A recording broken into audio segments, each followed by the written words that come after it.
नमस्कार, मैं हूं राजमोहन तिवारी और आप जुड़ चुके हैं लाइव बिहार के साथ। बिहार विधानसभा की 2 सीटों पर तारापुर और कुशेश्वर स्थान, यहां पर उपचुनाव होने वाला है। 30 अक्टूबर को मतदान होंगे, लेकिन उससे पहले नामांकन की प्रक्रिया खत्म हो चुकी है, स्क्रूटनी की भी प्रक्रिया समाप्त हो चुकी है।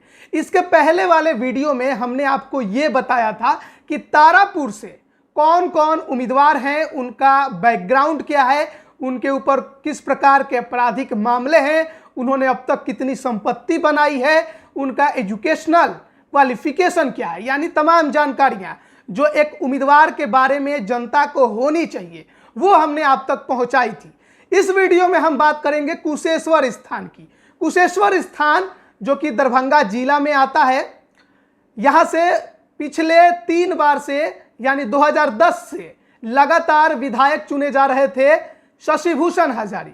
2010 में बीजेपी के टिकट पर चुनाव लड़े, जीते।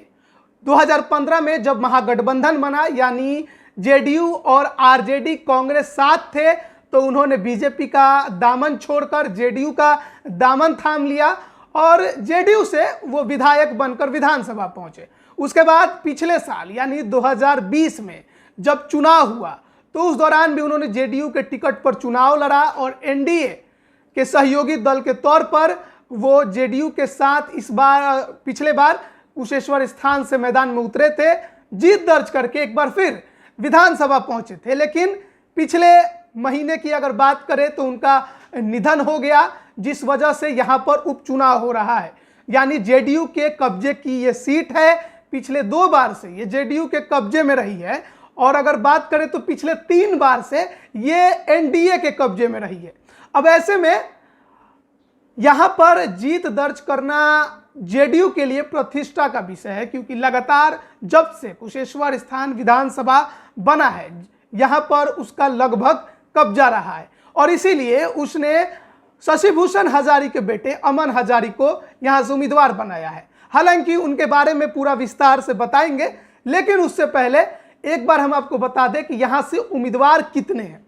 अगर बात करें उम्मीदवारों की तो लगभग 11 लोगों ने यहां से नामांकन किया था, यानी मैदान में उतरे थे, जिसमें से 2 लोगों का नामांकन रद्द हो गया। किसी कारणवश कोई सूचना उन्होंने गलत दी होगी या फिर नहीं दी होगी। यानी अब कुशेश्वर स्थान में बचे हैं 9 उम्मीदवार, 9 के बीच में लड़ाई होगी। हालांकि ऐसा हो सकता है कि कुछ और उम्मीदवार 16 अक्टूबर से पहले नामांकन भी वापस ले ले, लेकिन फिलहाल अभी तक नामांकन वापस लेने की किसी की खबर नहीं है। अब 9 उम्मीदवार कौन कौन से हैं? सबसे पहले अंजू देवी लोजपा रामविलास के टिकट पर मैदान में उतरी हैं। दूसरे हैं विजय कुमार राम जो कि जनवादी पार्टी के नाम से मैदान में उतरे हैं। फिर है राम बहादुर आजाद, निर्दलीय मैदान में है।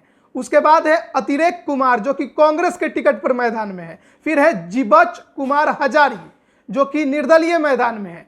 फिर है योगी चौपाल जो कि जन अधिकार पार्टी के टिकट पर मैदान में है। फिर है गणेश भारती जो कि राष्ट्रीय जनता दल यानी आरजेडी के टिकट पर मैदान में है। फिर है सच्चिदानंद पासवान जो कि समता पार्टी के टिकट पर मैदान में है।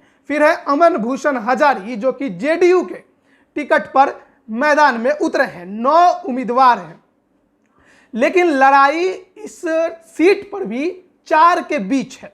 अब वो 4 कौन है? सबसे पहले हैं अमन भूषण हजारी जो कि दिवंगत विधायक शशि भूषण हजारी के बेटे हैं, अमन भूषण हजारी। दूसरे हैं आरजेडी के गणेश भारती।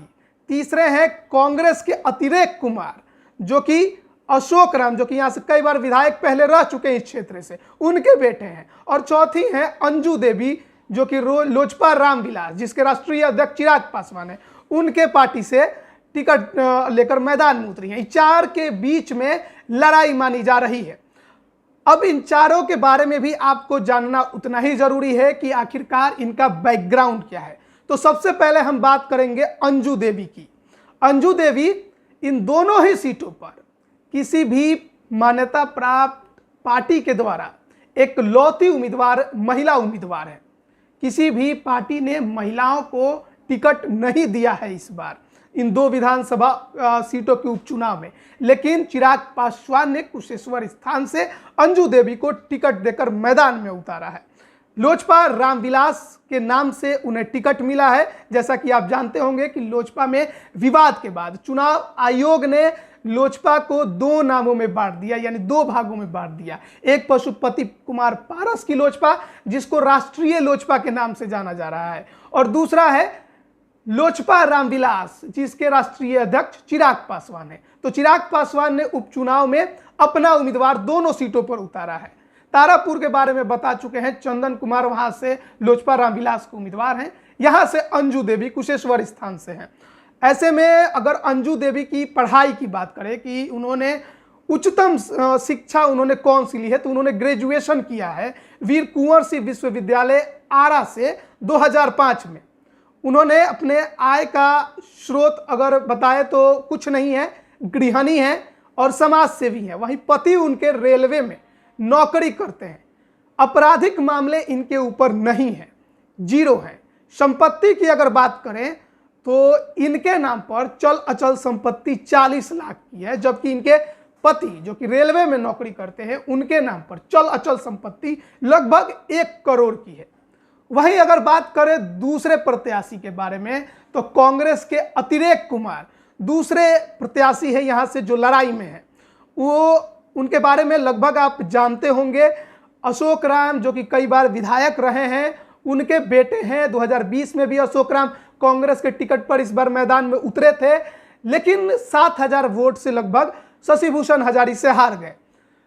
ऐसे में विधानसभा के इस उपचुनाव में भी कांग्रेस ने महागठबंधन से अपने उम्मीदवार के बेटे अतिरेक कुमार को, यानी अशोक राम के बेटे अतिरेक कुमार को टिकट दिया, और राजद से उसका मनमुटाव इसी को लेकर हो गया है। खैर वो बात की बातें हैं। तो इनके बारे में अगर बात करें अतिरेक कुमार की, तो इनकी उम्र 38 वर्ष है, यानी आप इन्हें युवा कह सकते हैं। और अगर एजुकेशनल क्वालिफिकेशन की बात करें तो कुशेश्वर स्थान सीट से सबसे ज़्यादा जिसने पढ़ाई की है वो यही है, यानी अतिरेक कुमार। इन्होंने माध्यमिक पढ़ाई जो है वो नई दिल्ली से की है। वहीं इन्होंने bachelor of arts school of management the university of Texas America से किया है। वहीं अगर बात करें इनके ऊपर आपराधिक मामलों की, तो इनके ऊपर भी कोई आपराधिक मामला नहीं है। वहीं अगर संपत्ति की बात करें तो इनके नाम पर 1 करोड़ की चल अचल संपत्ति है, जबकि इनकी पत्नी के नाम पर 29 लाख की चल अचल संपत्ति है। और इनकी पत्नी भी कमाती हैं, एक वकील हैं, और ये एक व्यवसायिक हैं, यानी व्यापार करते हैं, साथ ही साथ समाज सेवा भी करते हैं, जैसा कि इन्होंने अपने शपथ पत्र में लिखा है, बताया है। अब बात करते हैं राजद के उम्मीदवार की। राष्ट्रीय जनता दल इस सीट पर उसने कुशेश्वर स्थान, जब से यहां से चुनाव होना शुरू हुआ, 2010 में यहां पहली बार चुनाव हुआ, 2008 में परिसीमन के बाद कुशेश्वर स्थान बना था। अब तक राजद ने इस सीट से कभी भी उम्मीदवार नहीं उतारा है। पहली बार मौका होगा जब कुशेश्वर स्थान से राजद ने उम्मीदवार उतारा है। पिछले बार विधानसभा के चुनाव में यह सीट कांग्रेस के खाते में गई थी, लेकिन कांग्रेस का स्ट्राइक रेट खराब रहा। ज्यादा सीटें मिलने के बावजूद वो कम सीटों पर, काफी कम सीटों पर जीत दर्ज कर सकी।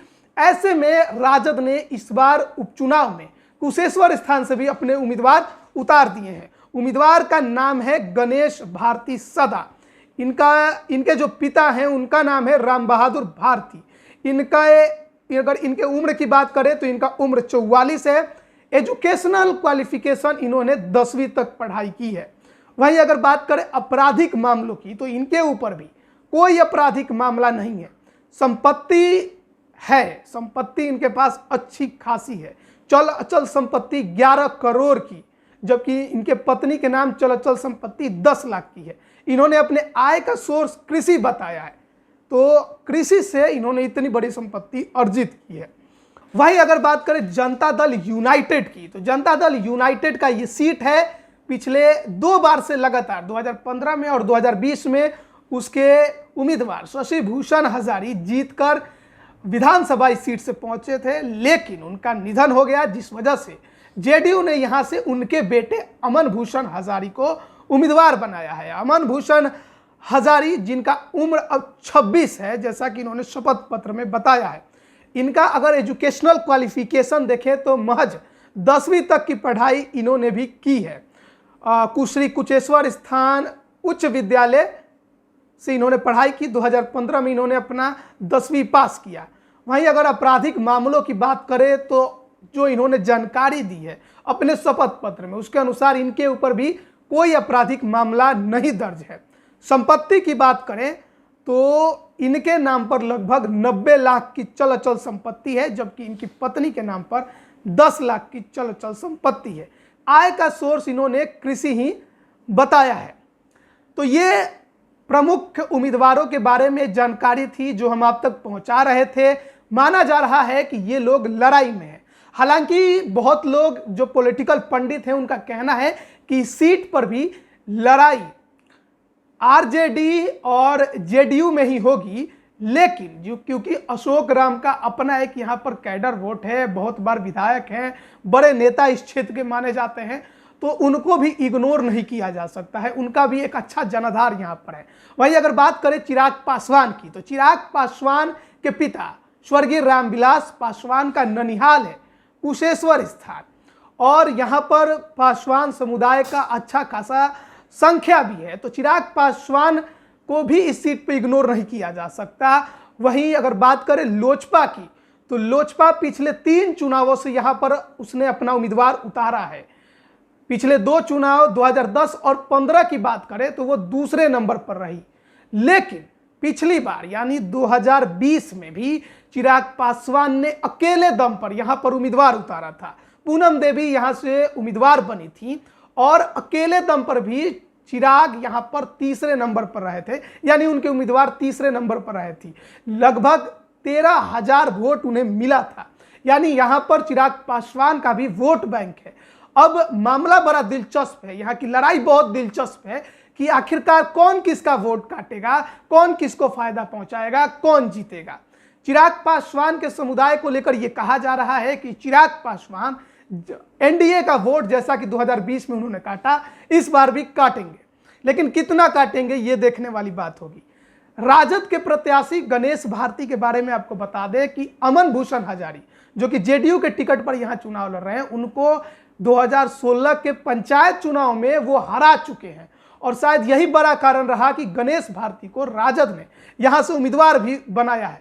अब देखना है कि जनता 30 अक्टूबर को किसके पक्ष में मतदान करती है। और वहीं कांग्रेस के प्रत्याशी अतिरेक कुमार क्या लड़ाई में बने रहते हैं, क्या उनके पिता का जो यहां पर जनाधार रहा है उसका सहयोग, उसका समर्थन उन्हें यहां मिलेगा, क्या आरजेडी के प्रत्याशी को नुकसान पहुंचा पाएंगे। ये बड़ा दिलचस्प यहां की लड़ाई बन गई है, क्योंकि हर किसी का अपना एक कोर वोट बैंक है, और यही वजह है कि यहां की लड़ाई बेहद कड़ी है।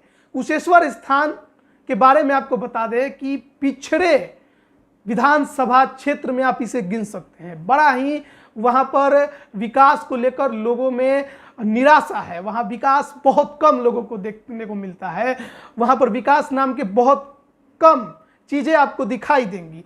आधा जो क्षेत्र है वो बाढ़ में डूबा रहता है, सड़कों पर गड्ढे हैं वहां पर। ऐसे में विधानसभा सीट की ये उपचुनाव की लड़ाई बेहद दिलचस्प है। अब देखते हैं 30 अक्टूबर को जनता किसके पक्ष में फैसला सुनाती है और परिणाम किसके पक्ष में 2 नवंबर को आता है। अब बने रहिए लाइव बिहार के साथ। आप सभी का बहुत बहुत धन्यवाद। लाइव बिहार यूट्यूब पर सब्सक्राइब और फेसबुक पर लाइक जरूर करें।